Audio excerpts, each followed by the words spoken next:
Witam wszystkich bardzo serdecznie. Kolejny dzień w Bangkoku. No i trzeba by coś zobaczyć. Zastanawiamy się, co to dzisiaj będzie. Być może jakaś świątynia, być może wielki pałac, a może jeszcze jakaś dzielnica. Na razie decydujemy, co chcemy zrobić, ale chyba na początek pójdziemy coś zjeść. Dzisiaj weźmiemy zupkę jeszcze raz, bo nam bardzo smakowała. Jeszcze raz weźmiemy fried rice, a oprócz tego jeszcze spróbujemy ryżu z czerwoną wołowiną w słodkim sosie. Ile to nam kosztowało? Matematyka 130 plus 50, 180. Czyli niecałe 20 zł. Tak jest. Dobra, jedzonko już przyszło, także będziemy jeść. Mamy zupkę, mamy 2 porcje. Tak naprawdę to zamówiliśmy 3 dania, ale jesteśmy tak głodni, że wydaje nam się, że uda nam się to wszystko całe zjeść. Ja zaczynam od fried rice. Gabi, co bierzesz pierwsze? Zupkę. No to zostawimy sobie na później. Smacznego. Udało nam się zjeść, zjedliśmy prawie wszystko. Jak Ci smakowało? O, mega dobra. Tak, jeszcze dodajmy, że tutaj jest tak, że tutaj są specjalne panie zatrudnione do tego, żeby sprzątać ze stołów, więc tego się nigdzie nie oddaje. No my już powoli żegnamy się z naszą knajpką, dziękujemy za dzisiaj. Idziemy wymienić kupony. I idziemy na zakupy. Marzenie każdego elektryka. Znajdujemy się właśnie przy jednej z ciekawszych świątyń w Bangkoku. Jest to świątynia Wat Saket. Jest to świątynia, która jest bardzo mocno oddalona od tego ścisłego centrum wielkiego pałacu, najważniejszych świątyń, ale jest ona niesamowicie fajna, ponieważ znajduje się na wzgórzu. Co ciekawe, to wzgórze jest sztuczne. Ono powstało w wyniku zawalenia się poprzedniej świątyni i na zgliszczach tej poprzedniej świątyni została zbudowana ta świątynia. Ona została oczywiście, jak to w Tajlandii bywa, zaczęta być budowana w połowie XIX wieku, a tak naprawdę ostatnie szlify, ostatnie dodatki dodano w latach 40. XX wieku. Chodźmy na górę. Tak wygląda cały kompleks świątynny, także jak to zwykle bywa, to nie jest tylko i wyłącznie ta część na górze, którą tutaj widzicie, ale wszędzie dookoła jest takie całe miasteczko. Także naprawdę każdą świątynię warto zwiedzić, ale też warto pamiętać, że zajmuje to trochę czasu.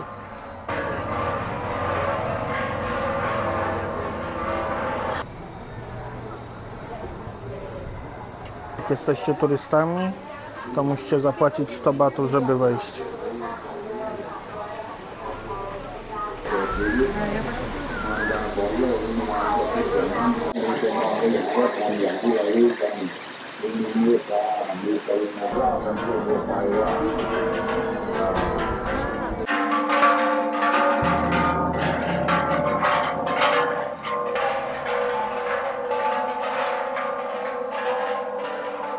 Z tego miejsca rozciąga się piękny panoramiczny widok na cały Bangkok, więc naprawdę warto tu wpaść. Jest dość głośno, dużo dzwonów, ale dużo też fanów, więc my na pewno polecamy.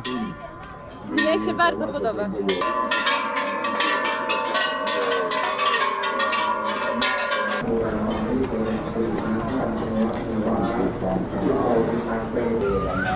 A stamtąd przyszliśmy, tam jest wejście. Stamtąd przyszliśmy. Już jesteśmy na końcu, ale ja jestem cała zgrzana. Jest 35 stopni, słońce i duszno.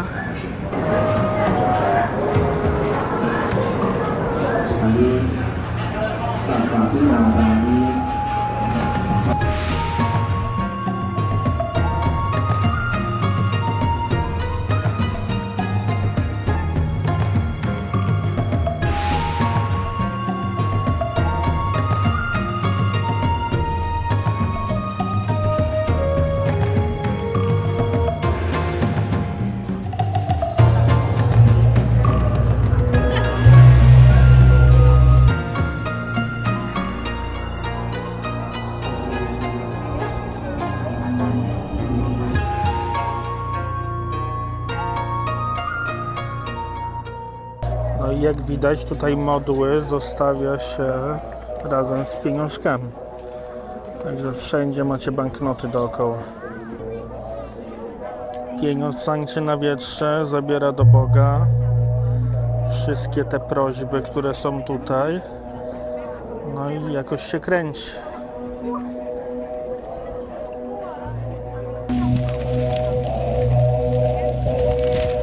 Hejka. Hejka, świątynia za nami.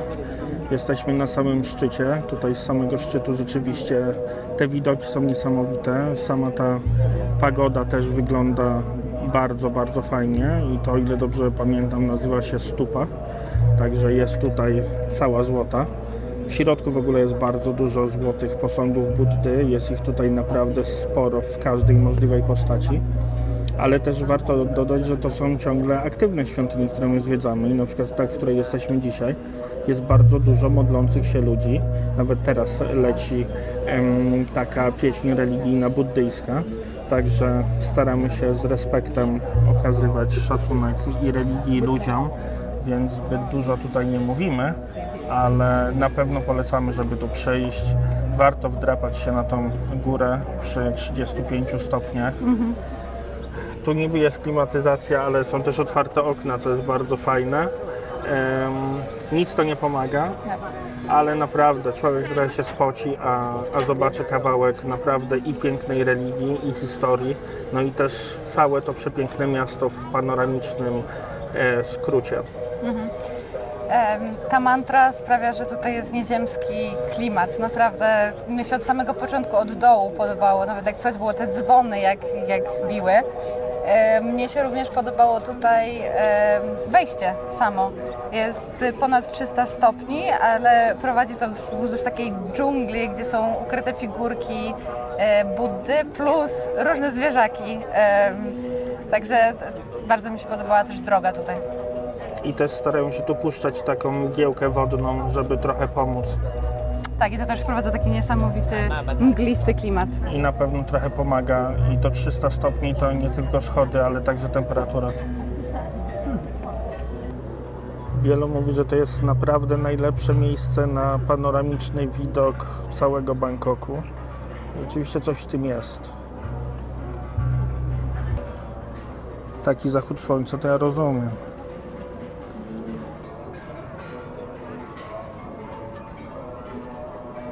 Chcieliśmy się uwiecznić na tle tego pięknego widoku na Bangkok.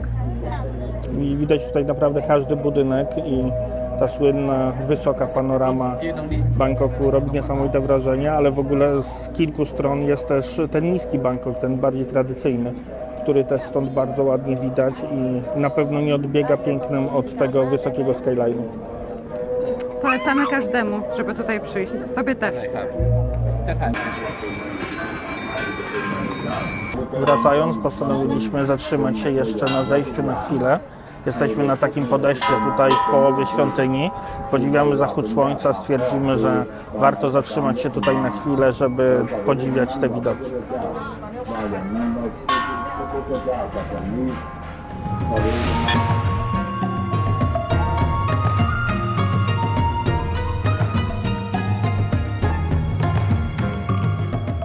Timelapse nagrany, zachód słońca zaliczony, a teraz idziemy dalej na Chinatown.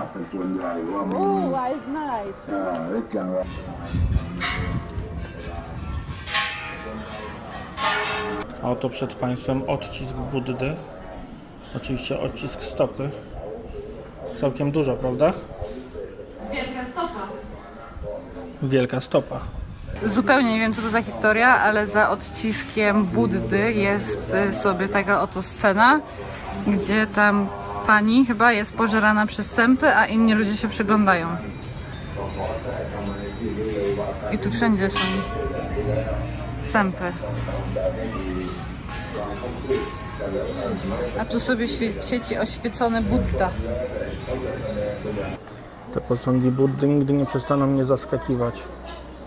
Ile ich jest, jakie są wielkie, z jakim rozmachem robione. A buddyści to jest bardzo ascetyczne społeczeństwo. A mimo wszystko Budda zawsze złoty. Naprawdę niesamowite. Każda świątynia jest piękniejsza od kolejnej. Naprawdę niesamowite. Każda świątynia jest piękniejsza od poprzedniej. I te świątynie się nie kończą. Cały czas jakieś nowe zwiedzamy. Żegnamy się już powoli z tą świątynią. Jak widzicie, na zejściu przywitały nas przepiękne lampiony. Także naprawdę bardzo nam się ten klimat podoba. My serdecznie polecamy to miejsce. Na pewno jeszcze tu wrócimy, jak będziemy mieli taką możliwość. No a teraz co? A teraz lecimy dalej. Golden Mount naprawdę pozytywnie nas zaskoczyła.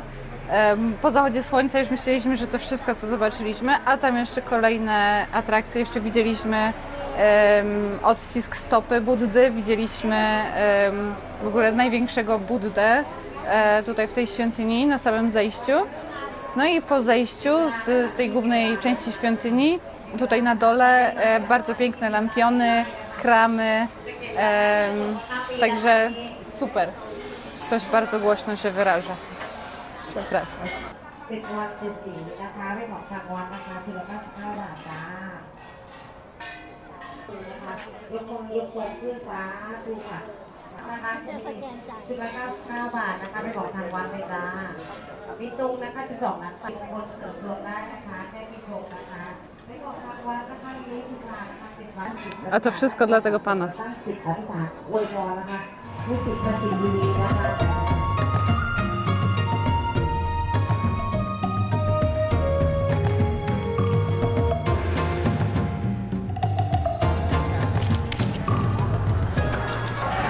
A tutaj jest kolejny zakamarek, który idziemy zobaczyć.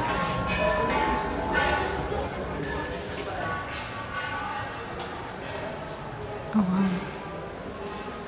Piękny Budda wykuty w ścianie.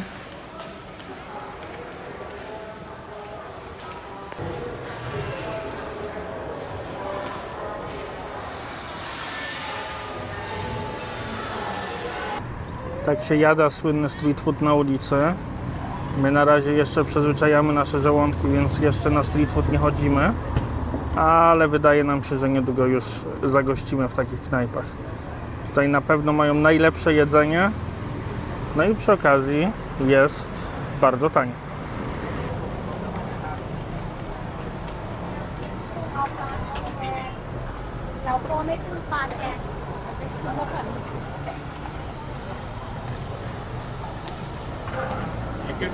W takich miejscach jest najlepsze jedzenie i najtańsze.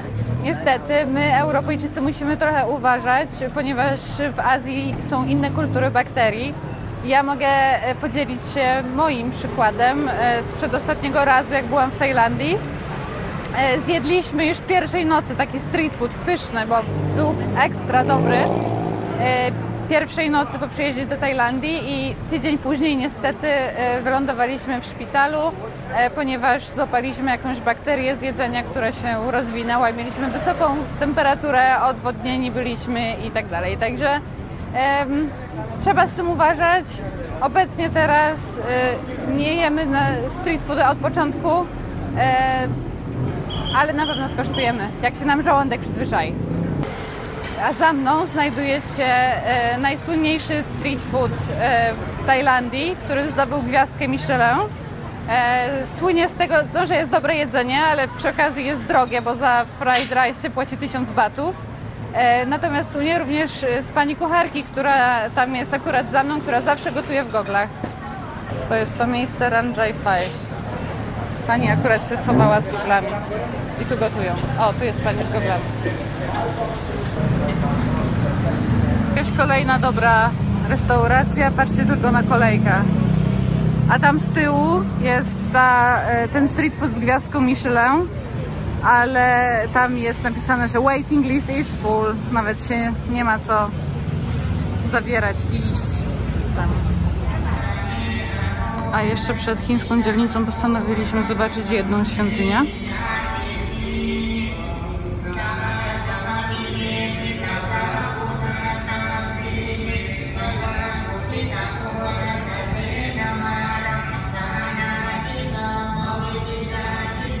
Znajdujemy się teraz w świątyni Wat Ratchakratharam. Mam nadzieję, że dobrze to powiedziałem. Jest to jedna z bardziej monumentalnych budowli w Bangkoku. Co ciekawe, ona pewnie jak większość tych wszystkich świątyń była budowana przez wiele lat, ale do użytku publicznego została oddana dopiero w 2007 roku.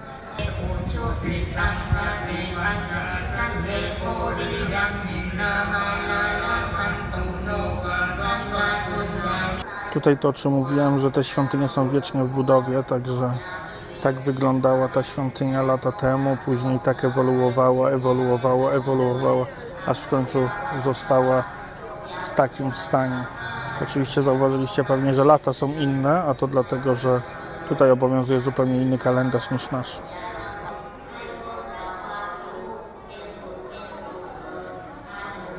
Wszędzie trwają nabożeństwa, więc nie chcemy za bardzo przeszkadzać.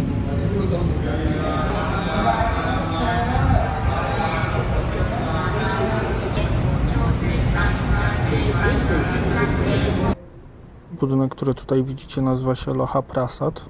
Jest to bardzo wyjątkowy budynek, ponieważ został on zbudowany w stylu tak zwanym starobuddyjskim i co ciekawe, był on wzorowany na przykład na świątyni ze Sri Lanki, z Anuradhapury, która już nie istnieje, a my tam byliśmy jakoś 2-3 lata temu.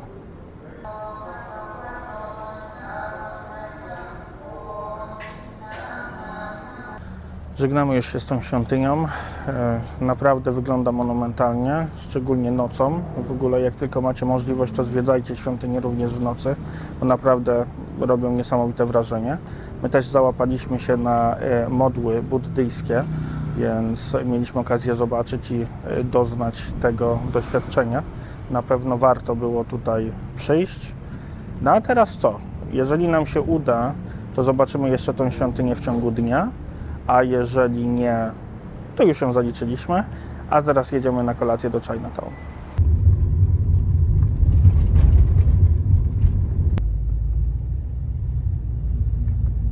Dotarliśmy już do Chinatown. Chinatown zaskoczyło nas na samym wejściu, bo odkryliśmy przepiękną świątynię. Wat Tarmit, a końcówki nie znam, ale wygląda niesamowicie. Nie wiedzieliśmy, że taka tu jest. Pewnie nie można już jej zwiedzać, bo pewnie jest zamknięta, no ale zobaczymy ją sobie z zewnątrz. Tutaj można sobie kupić olej, który następnie można wlać tutaj i pomodlić się w jakiejś intencji. To wszystko jest na zasadach dobrowolnej opłaty i nie ma nikogo, kto pilnuje, wszyscy sobie po prostu wzajemnie ufają. Tu na koniec rzucają do skrzyneczki pieniążki.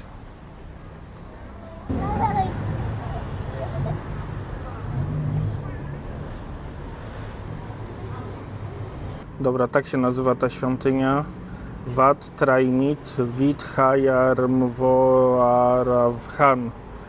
Także przepraszam, że nie zapamiętałem. Przepraszam, że w ogóle ciężko zapamiętuję te nazwy tutaj tajskie. Ale uwierzcie mi, nie jest to proste. Jest i Chinatown. Od razu człowiek się czuje jak w Ameryce. Ja uwielbiam wszelkiego rodzaju świątynie. Ten zapach tutaj kadzidełek jest niesamowity. Dotarliśmy do Chinatown. Jak zapewne widzicie, jest strasznie tłoczno, jest strasznie dużo samochodów, jest strasznie głośno. No i cóż, witamy w prawdziwym Chinatown.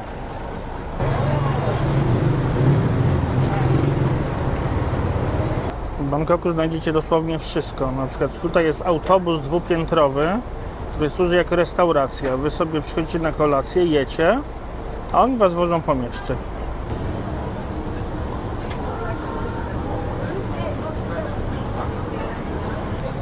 Ogólnie tłok jest, głośno jest, impreza jest. Wszystko byłoby fajnie, gdyby nie ten ruch samochodowy i te naprawdę ogromne autobusy, co tutaj jeżdżą. No ale nie można mieć wszystkiego. Trzeba się cieszyć, że widać street foodzik, widać jak pan tu gotuje.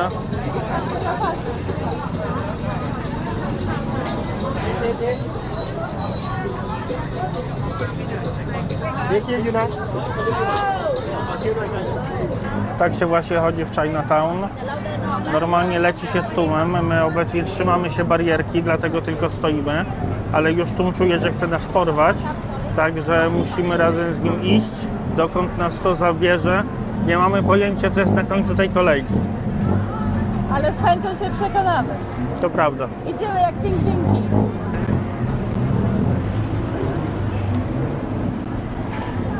To jest chód pingwini. Tak się chodzi. Letwo.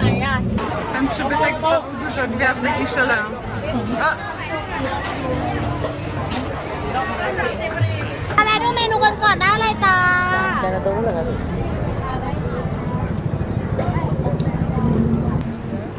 Komu duriana? Najbardziej śmierdzący owoc na świecie.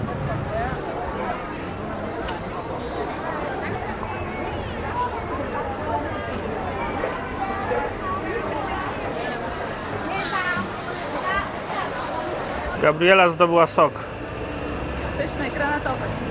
ale na kolację chyba pojedziemy gdzie indziej. Trzeba stąd uciekać. Uciekać.